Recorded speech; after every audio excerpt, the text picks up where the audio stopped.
Hi അമ്മ. Hi, good morning. Good morning. എല്ലാവരും കേട്ടോ. ഇതാരാ അത്? ആരാ? ടിപ്പു സുൽത്താൻ്റെ അമ്മായിയോ? എന്തിനാ? അല്ല, ഫുൾ ഗോൾഡൻ കളറിലാണല്ലോ വന്നിരിക്കണത്. ടിപ്പു സുൽത്താൻ അല്ല, എനിക്ക് മാത്രമല്ലേ ഉള്ളൂ? അല്ല, ഈ രാജാക്കന്മാരുടെ കാലത്താണല്ലോ ഈ ഗോൾഡൻ കളറൊക്കെ കണ്ടിരിക്കണത് കൂടുതൽ. അപ്പം ഇനിയിപ്പോൾ ടിപ്പു സുൽത്താൻ നീ രാജാക്കന്മാരുടെ കണ്ടിട്ടുണ്ടോ? നമ്മളിങ്ങനെ എന്തിനാ അല്ല നമ്മളിങ്ങനെ ഒരു എപ്പിസോഡിലൊക്കെ കാണില്ല. അല്ല, ഞാനൊക്കെ ആ കാലത്ത് ജനിച്ചിട്ടുണ്ട്. എന്തൊരു കഥയായി പോയി. അല്ല, ടിപ്പു സുൽത്താൻ അമ്മായി ഉണ്ടോ? ഉണ്ടാവും. അപ്പൊ ആ അമ്മായി ആണോ എന്ന് ചോദിച്ചാണ്. അത്രേ ഉള്ളൂ. ആണോ? നിങ്ങളാണോ അത്? ആ അല്ല എന്തല്ലേ നമ്മുടെ ബുദ്ധി? ആർക്കും ഉണ്ടാവില്ല എത്ര ബുദ്ധി. ഇത് അമ്മയ്ക്ക് മാത്രമേ ഉള്ളൂ. നിന്റെ അമ്മയാണ് എനിക്ക് ബുദ്ധി. നീ എനിക്ക് ബുദ്ധി ഉണ്ടാക്കി നീ എന്റെ അച്ഛനാണല്ലോ. എങ്ങനെ ഇപ്പൊ സംസാരിക്കാൻ പഠിച്ചു? അല്ല, ഞാൻ ആലോചിക്കുക നിനക്ക് ഇതാ അതേ കളറ് മത്തൻ, അതേ കളർ ഡ്രസ്സിനനുസരിച്ചാണ് മാച്ചിങ് ആയിട്ട് വന്നിരിക്കുകയാണ്. നോക്കട്ടെ, ഒരു കാര്യം പറഞ്ഞുതരാം, ശ്രദ്ധിച്ചു നോക്കൂ. ചന്ദന കളറ് ചന്ദനക്കുറി, ഇതാ ഈ കളറ് ചുരിദാർ, ഇതാ അതേ കളറ് പാചക വസ്തു മത്തങ്ങയാണ്. അതൊക്കെ അല്ലേ അമ്മ വെക്കുള്ളൂ.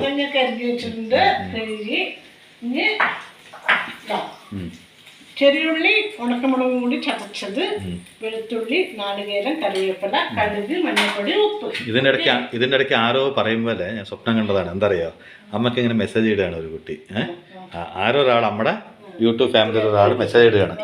എന്നിട്ട് അവർ ഇട്ടിട്ട് വളരെ ടേസ്റ്റ് ഡിഷാണ് കേട്ടോ ഈ അമ്മ ഉണ്ടാക്കണമെന്നൊക്കെ ഒരു മെസ്സേജ് ഇട്ട് കഴിഞ്ഞിട്ട് പറയാം, ടേസ്റ്റ് ഡിഷ് വലക്കട വീട് ഏത് നേരത്തിൽ മത്തനും പയറും വള്ളിയും കൊണ്ട് വരിക അമ്മ എന്ന് പറഞ്ഞിട്ട് പറയാ. സ്വപ്നം ചിക്കനും മട്ടനും മീനും മുട്ടയും പിന്നെന്താ എന്തൊക്കെ അത് കണ്ടു. അതിനെന്താ പറയണറിയോ? അല്ല, അതിനെന്താ പറയണറിയോ? എന്ത് നല്ലൊരു അമ്മയാണ്, എന്തൊക്കെ നല്ല സാധനങ്ങൾ ഉണ്ടാക്കണമെന്ന്. സ്വപ്നമ്മ രണ്ട് ടൈപ്പും സ്വപ്നം കാണാമല്ലോ. അങ്ങനെയല്ല, മെസ്സേജ് ഇട്ട് കഴിഞ്ഞിട്ട് എന്തെങ്കിലും ഇടണല്ലോ. ഒരു ദിവസം മത്തനും കൊണ്ട് വരും, ഒരു ദിവസം കുമ്പളം കൊണ്ട് വരും. അപ്പൊ സന്തോഷിച്ചോട്ടെ വന്നിട്ട് നല്ല ഹെൽത്തി ഡിഷാണ് വന്നിട്ട് ഇടുക. ഇട്ട് കഴിഞ്ഞിട്ട് പറയാ, എൻ്റെ ഒരു കർമ്മം ഇഷ്ടപ്പെട്ടു പോയി ചേച്ചീനെ അല്ലെങ്കിൽ അമ്മേനെ. ഇതല്ലാണ്ട് ഇപ്പൊ ഞാൻ എന്താ പറയാന്ന്. അതെന്താ ചെറിയൊരു ഇഷ്ടകാരണം കൊണ്ട് അങ്ങനെയൊക്കെ ചിലർ പറയും. ശപിച്ചു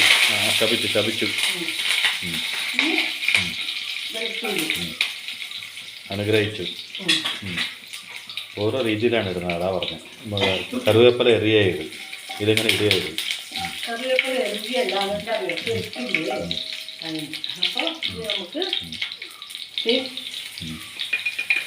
ഉണക്കമുളകും ചെറുപുള്ളിയും കൂടി ചതച്ചത് ഇട്ട് കൊടുക്കാം. അതിൻ്റെ ഒപ്പം തന്നെ നമുക്ക് ഇത്തിരി മഞ്ഞപ്പൊടി എന്നിട്ട് ഒന്ന് ഇളക്കി കരിയാതെ ഒന്ന് ഇളക്കാന്ന്. മനസ്സിലായോ? അല്ല, രാവിലെ അടിച്ചപ്പോ ഭയങ്കര ക്ഷീണമായിരുന്നല്ലോ. ഞാനിങ്ങനെ പലവട്ടം ചോദിച്ചില്ലേ. കാലുവേദനയൊക്കെ ആയിരുന്നു. പക്ഷെ അത് ഇങ്ങോട്ട് വന്നിട്ട് ഗുഡ് മോർണിംഗ് പറയുമ്പോഴൊന്നും അതൊന്നും കാണാനില്ലല്ലോ അമ്മ.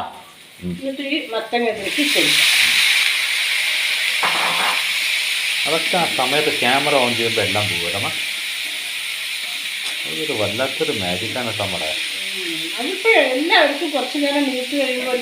ഇന്ന് മത്തങ്ങ ഉണ്ടാക്കുന്നത് കൊണ്ടാണോ അതിനനുസരിച്ച് മാച്ചിങ് ഡ്രസ്സും കൊണ്ട് അമ്മ വന്നത്? വെക്കാൻ തീരുമാനം ഞാൻ ആദ്യം വിചാരിച്ചെന്തറിയോ, ബീൻസ് പിന്നെ കൂർക്കയും കൂടി ഒരു തോരൻ വെച്ചാലോ എന്ന് വിചാരിച്ചു. അല്ലെങ്കിൽ ഉരുളക്കിഴങ്ങും കൂടി. അപ്പൊ പിന്നെ വിചാരിച്ചു, ഇത് ഇന്നലെയല്ലേ നമ്മള് പയറ് വെച്ച്, പിന്നെ അത് വേണ്ടാന്ന് വിചാരിച്ചു. അപ്പൊ ഒത്തിരി ഉപ്പിട്ട് കൊടുക്കാം.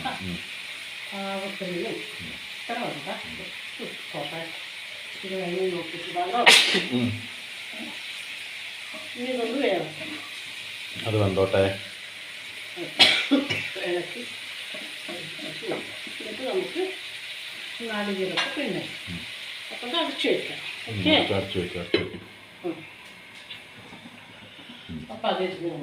അതിരുന്ന് വേവും. അമ്മ കഥാപ്രസംഗം കൊണ്ട് വരും. ഞാൻ ഒരു കഥയാണ് പറയാം. എനിക്ക് തോന്നി കഥാപ്രസംഗം അല്ലെങ്കിൽ അതെന്തായാലും പ്രസംഗമായിരിക്കും. എന്തിനാ കളിയാക്കല്? കഥ പറഞ്ഞ അമ്മക്ക് അല്ല നീ ചെവിയിൽ പഞ്ഞി വെച്ചോ? അമ്മക്ക് ഈ ചുമ കുറച്ച് നേരത്തെ ഉണ്ടായിരുന്നില്ലല്ലോ. ഇതെന്താ ഷൂട്ടിങ്ങിന് വരുമ്പോൾ മാത്രം മാഡം വേണത് ചുമക്കുക. അപ്പം എന്താ പറയുക, ആരെങ്കിലും മെസ്സേജിൽ പറയും, അയ്യോ ചേച്ചി എന്ത് പറ്റി ചേച്ചി, അമ്മയ്ക്ക് ചുമയാണോ അമ്മേ, മരുന്ന് കഴിക്കുക അമ്മ എന്നൊക്കെ ആരെങ്കിലും പറയട്ടെ വന്നിട്ട് ഈ കൊമ്മലയാണ് ഈ ചുമയൊക്കെ. എന്റെ തൊണ്ടത്ര വേദനയുണ്ട്. ഏതെങ്കിലും ഒരു മനുഷ്യൻ ചോദിക്കണ്ട മോനെ വല്ല മരുന്നെടുത്ത് കഴിച്ചോന്ന് ആണോ? എന്നിട്ട് എന്താ അമ്മേൻ്റെ അടുത്ത് പറയാത്ത? എന്നിട്ട് എന്താ അമ്മ എന്നോട് പറയാത്ത? എടാ ഈ പാവപ്പെട്ടവന്റെ യൂട്യൂബൊക്കെ ഇടയ്ക്ക് മക്കള് നോക്കണം. അല്ലാണ്ട് പിന്നെ എല്ലാം അങ്ങോട്ട് പറഞ്ഞുതരാൻ പറ്റില്ല. അവര് ചോദിച്ചു, അവരിങ്ങനെ പറഞ്ഞു എന്നൊക്കെ പറയില്ലേ. പിന്നെ നിനക്ക് വലിയ സമയമൊന്നും ഇല്ലല്ലോ. പിന്നെന്താ ഈ യൂട്യൂബ് പിടിക്കാനായിട്ട് കഴിഞ്ഞാൽ പിന്നെ നീ ഭയങ്കര ബിസി ആയിട്ട് ഓടി ഓടി. എങ്ങനെ ഇതെന്തമ്മ, അതെന്തോ ഒരു മൃഗത്തിനെ കാണിച്ച പോലെയാണല്ലോ അമ്മ കാണിച്ചത്. എങ്ങനെ ഓടുക? അതെങ്ങനെ നിലത്ത് കൂടെ ഓടുന്ന എന്ത് മൃഗാണത്? രണ്ട് കൈയുള്ളത്. പോയി കുളിച്ചു, ഡ്രസ് ഇട്ടു, തേച്ചു, തേക്കലായി. അമ്മ ഇങ്ങനെയൊക്കെ പറഞ്ഞ ആൾക്കാർ ഡ്രസ് ഇടണ്ടേ പിന്നെ പുറത്തു പോകുമ്പോ? അതൊക്കെ പിന്നെ നിനക്ക് എപ്പോഴാ കേൾക്കാൻ സമയം? ആ രാത്രി എത്ര നേരങ്ങളിൽ ഇരിക്കുമ്പോ ഞാൻ മറ്റേതൊക്കെ പറയും. അപ്പൊ കേൾക്കാറില്ലേ? പിന്നെ പറഞ്ഞില്ലാന്ന് പറയരുത് കേട്ടോ. പറഞ്ഞില്ലാന്ന് പറയില്ല. ഭീഷണി. പിന്നെ പിന്നെ പറയൂ അമ്മ, കുറെ നേരമായി പറയാ പറഞ്ഞു. ഒരു നാട്ടില് ഒരു ഈ കൊറേ പണ്ഡിതന്മാരൊക്കെ കൂടും. ഏത് നാട്ടിലെ പണ്ഡിതന്മാര് കൂടുന്നത്? കൊറേ മണ്ടന്മാര് ഇടയ്ക്ക് ഒരു പണ്ഡിതനുണ്ടാവും. അതുകൊണ്ട് കൊറേ പണ്ഡിതന്മാരുള്ള ഒരു നാടും ഇല്ല. നിക്ക് കൊറേ പണ്ഡിതന്മാരുള്ള ഒരു നാടും ഉണ്ടാവില്ല. കൊറേ മണ്ടന്മാരുടെ ഇടയ്ക്ക് ഒരു പണ്ഡിതനുണ്ടാവും. 3-4 പണ്ഡിതന്മാര്. നല്ലത് വല്ലതും നല്ല പ്രഭാഷണമൊക്കെ നടത്തിട്ടേ അതന്നെ വല്ലതും തടയുന്ന സ്ഥലം പള്ളിയിലച്ചന്മാരോ ഉസ്താദുകളോ നമ്മുടെ പുരോഹിതന്മാരൊക്കെ നടത്തിട്ട് എന്ന് വെച്ചാ എവിടെയെങ്കിലും പോയിട്ട് വല്ലതും പറഞ്ഞു കഴിഞ്ഞാൽ വല്ലതും കിട്ടുന്ന സ്ഥലം അത്ര പറഞ്ഞാൽ മതി. അവിടെയാണ് 4-5 പണ്ഡിതരൊക്കെ ഒരുമിച്ച് പോവുള്ളൂ. അല്ലാണ്ട് ഒന്നും കിട്ടാത്ത സ്ഥലത്തൊന്നും ഒരു പണ്ഡിതനും അന്നത്തെ കാലത്ത് പോവില്ല. അപ്പൊ അവര് അങ്ങനെ ഏതെങ്കിലും ഒക്കെ നാട്ടിൽ വരും. അപ്പൊ അവര് ഓരോരോ കാര്യങ്ങളൊക്കെ ഇങ്ങനെ ജനങ്ങൾക്ക് ഇങ്ങനെ.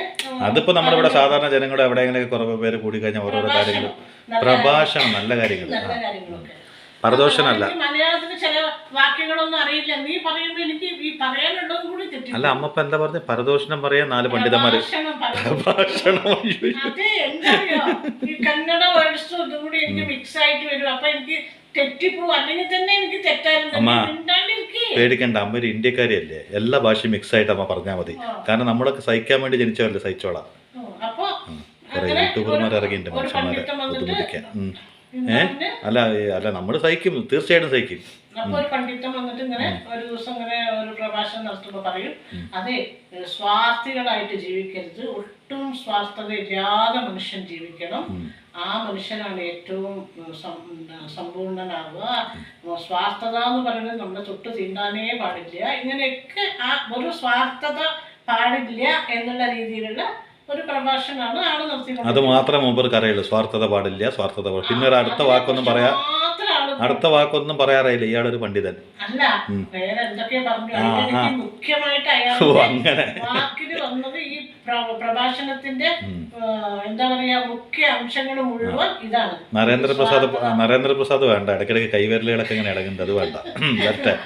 അപ്പൊ അങ്ങനെ അപ്പൊ അവിടെ ഒരു ബാലകൻ, ആ ഒരു ബാലകൻ അവിടെ നിന്നിട്ട് പറയുന്നത്, പണ്ഡിതരെ നിങ്ങൾ ഈ പറയുന്ന ഈ സ്വാർത്ഥത പാടില്ല എന്നുള്ളതിനോട് ഞാൻ യോജിക്കുന്നില്ല. ആ ബാലകൻ ചെറുപ്പത്തിൽ ഞാനായിരിക്കും.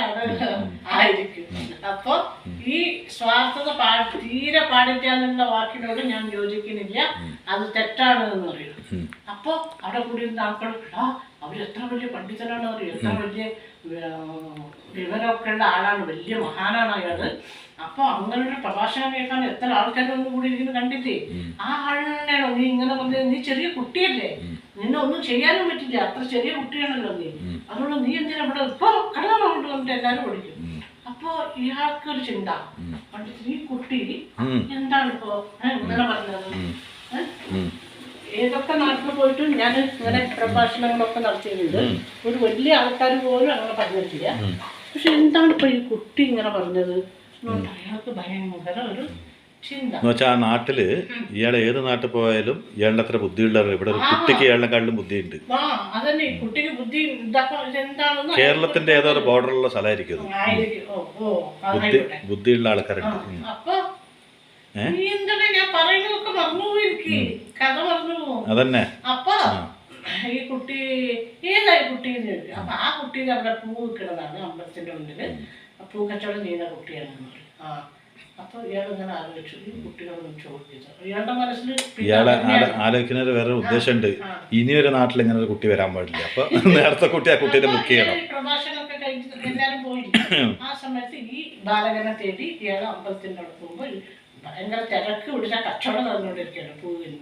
പൂക്കച്ചവടം. ഈ കുട്ടി ആ തിരക്കിലാണ്. നമ്മുടെ എല്ലാ കഥയിലും പൂക്കച്ചവടക്കാരുണ്ടാവും. അപ്പൊ ഈ കുട്ടിയുടെ അടുത്ത് വന്ന് ചോദിക്കും, മോനെ നീ അവിടെ വന്നിട്ട് ഇങ്ങനെ പറഞ്ഞില്ലേ, ഞാൻ പറഞ്ഞപ്പോ സ്വാർത്ഥതയുടെ കാര്യം പറഞ്ഞപ്പോ നീ പറഞ്ഞില്ലേ അത് ശരിയല്ല, ഞാൻ യോജിക്കുന്നില്ല, അത് തെറ്റാണെന്ന് പറഞ്ഞില്ലേ, എന്താണ് നീ അങ്ങനെ പറയാൻ കാരണം എന്ന് പറയും. അപ്പോ അതിന്റെ ഉത്തരം അപ്പുറത്തെ ഒരു മരം ചൂണ്ടിക്കാണിക്കും. ഓ അമ്മ അഭിനയിക്കാണ്. ഞാൻ എവിടേക്കാ അമ്മ നോക്കുന്നത്? മരം ചൂണ്ടിക്കാണിച്ചിട്ട് പറയും, എവിടൊക്കെ കാണിച്ച മരം അങ്ങടോ അങ്ങടോ എങ്ങടാ അങ്ങടും കാണിക്കണ്ട് ഇങ്ങടും കാണിക്കണ്ട്. ഒരു മരം ചൂണ്ടിക്കാണിച്ചു. ഒരു മരം അല്ല കാണിച്ച്, അമ്മ 2 മരം ചൂണ്ടിക്കാണിച്ചു. ഒരു മരം ചൂണ്ടിക്കാണിച്ചിട്ട് അതിലുണ്ടാവും ഉത്തരം എന്ന് പറയും. അപ്പൊ അവിടേക്ക് നോക്കുമ്പോ എന്താ അറിയോ, അതന്നെ മണ്ട പോയൊരു മരം ഉണ്ടാവില്ലേ, അത് ഉണങ്ങി നിൽക്കേണ്ട ഒരു മരം, അതിന്റെ ചില്ലകളുള്ള ഒരു ഇല പോലും ഇല്ല. അതില് ഒരു കുറച്ച് വള്ളികൾ ചുറ്റിപ്പിടിച്ചിരിക്കില്ല. ആ വള്ളികളൊക്കെ അവിടെ അതും ശരിക്കും ഒരു ജീവനില്ലാത്ത പോലത്തെ കുറെ വള്ളികൾ വള്ളിക്കും വിവരമില്ല, മണ്ട പോയതിന്റെ മുകളിലാണ് പോവുക. ഉത്തരം വന്നിട്ട് പറയും, എനിക്കിപ്പോ തീരെ സമയമില്ല പണ്ടിത്തരം, ഞാനിത് ആ കച്ചവട തിരക്കിലാണ്, ഇവിടെ അമ്പലത്തിൽ പൂജ നടന്നുകൊണ്ടിരിക്കുമ്പോഴാണ് എനിക്ക് കച്ചവടം. നിങ്ങളെ പോലെ പ്രഭാഷണം ചെയ്ത കാശൊന്നും കിട്ടില്ല. അപ്പൊ ഞാനേ ഇത് ചെയ്തിട്ട് പിന്നെ നമുക്ക് കാണാം, നിങ്ങൾക്ക് അതിന് ഉത്തരം കിട്ടിയില്ലെങ്കിൽ അപ്പൊ ഞാൻ പറഞ്ഞു തരാമെന്ന് ആ കുട്ടി കച്ചവടത്തില്. അപ്പൊ ഈ പണ്ടിത്ത പറയും, നീ ഉത്തരം പറയണ്ട, ഒന്നും വേണ്ട, നീ വെറുതെ എന്നെ കളിയാക്കല്ലേ എന്ന് പറഞ്ഞ് ഇയാൾ വീട്ടിലേക്ക് പോയിട്ട്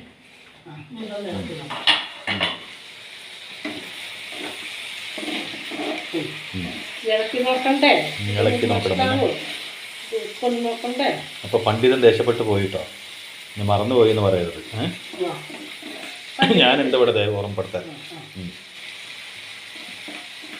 ഇനി നമുക്ക് ഈ നാളികേരത്തിൽ കിട്ടും. എന്നാലും ചിലരൊക്കെ വളരെ ഹെൽത്തി ഡിഷാണെന്ന് പറഞ്ഞല്ലോ, ഞാൻ ആലോചിക്കുകയാണ്. അത് ഞാൻ ഉണ്ടാക്കുന്നത് പച്ചക്കറി എല്ലാം ഹെൽത്തി അല്ലടാ. അപ്പോൾ ഈ കറിവേപ്പില കുറച്ചും കൂടി ഇട്ടു നന്നായിട്ടിരുന്നു. അത് പറഞ്ഞത് അമ്മ. ഇനി എന്തൊക്കെ പച്ചക്കറി ഉണ്ട് മുഴുവൻ കൊണ്ടുവന്ന് വെച്ചിട്ടുണ്ട്. അല്ല ഞാൻ പറയുക, അല്ല നല്ലതാണ്, അതാണ് ഞാൻ പറഞ്ഞത്. നല്ലതാണല്ലോ. ഇത് നമ്മുടെ എപ്പോഴും എലിശ്ശേരി ഇതൊക്കെയല്ലേ വെക്കുക. ഇത് ഈ കർണാടകയിലെ ആൾക്കാർ ഇത് ഇങ്ങനെ വെക്കുക. അപ്പോൾ അവരതിന് ഇങ്ങനെ വെച്ചിട്ട് ചപ്പാത്തിയുടെ റൊട്ടിയുടെ ഒക്കെ കൂടെ തിന്നും. നല്ല ടേസ്റ്റ്. എനിക്കും ഇഷ്ടമാണ് കേട്ടോ. എനിക്ക് ഇത് ചപ്പാത്തിയുടെ കൂടെയൊക്കെ അവർ കഴിക്കും. അപ്പം നമ്മൾ ഈ എലിശ്ശേരി വെക്കും, പിന്നെന്താണ് പച്ചമുളക് ഇട്ടിട്ട് ഓല വെക്കും, അങ്ങനെയൊക്കെയല്ലേ വെക്കുക. ഇത് അടച്ചു വെക്കുന്നു. 2 മിനിറ്റ് ഇങ്ങനെ ഇരുന്നാൽ ഇത് ഓഫ് ചെയ്യാം. 2 മിനിറ്റ് ഒന്ന് പറയണം തന്നെ. അപ്പോൾ പറയും, എന്താ എവിടെ പറഞ്ഞാൽ ഈ കുട്ടിക്ക് വേറെ പണിയില്ല, ആൾക്ക് പോയി വീട്ടിൽ പോയി കിടന്നുറങ്ങി കഴിഞ്ഞിട്ട് ആൾക്ക് ഉറക്കം വരുന്നേ ഇല്ല. അപ്പോഴും തിരിഞ്ഞും പറഞ്ഞു കിടക്കുമ്പോൾ ഈ കുട്ടി എന്താ മരം ചൂണ്ടിക്കാണിച്ചത്, അതിന് ഉത്തരം എനിക്ക് കിട്ടിയില്ലല്ലോ, എന്താ കൊണ്ട് ഇയാൾ ഉറക്കാൻ വരാണ്ട് ഇയാളെന്താ പറയുക, ഈ കുട്ടിയുടെ വീട് അന്വേഷിച്ച് വരികയാണ് രാത്രി. ഉറക്കം വരണ്ടേ, ഇതിന്റെ ഉത്തരം കിട്ടുന്ന ആൾക്ക്. അങ്ങനെ എത്ര വലിയ പണ്ഡിതനാണെങ്കിലും ആ കുട്ടി ചെറുതാണെങ്കിലും ആ ഒരു ചോദ്യത്തിന് ഉത്തരം കിട്ടിയില്ലല്ലോ. അപ്പൊ അങ്ങനെ ആ കുട്ടിയുടെ ചോദ്യങ്ങൾക്ക് ഉത്തരം കിട്ടുമ്പോഴാണ് പണ്ഡിതനാവുക. അപ്പൊ ആ കുട്ടിയുടെ വീട് അന്വേഷിച്ച് വരും. അന്വേഷിച്ച് വന്നിട്ട് അവിടെ പോയി വാതിൽ തട്ടുമ്പോൾ ഒരു അമ്മമ്മ വാതിൽ തുറക്കും.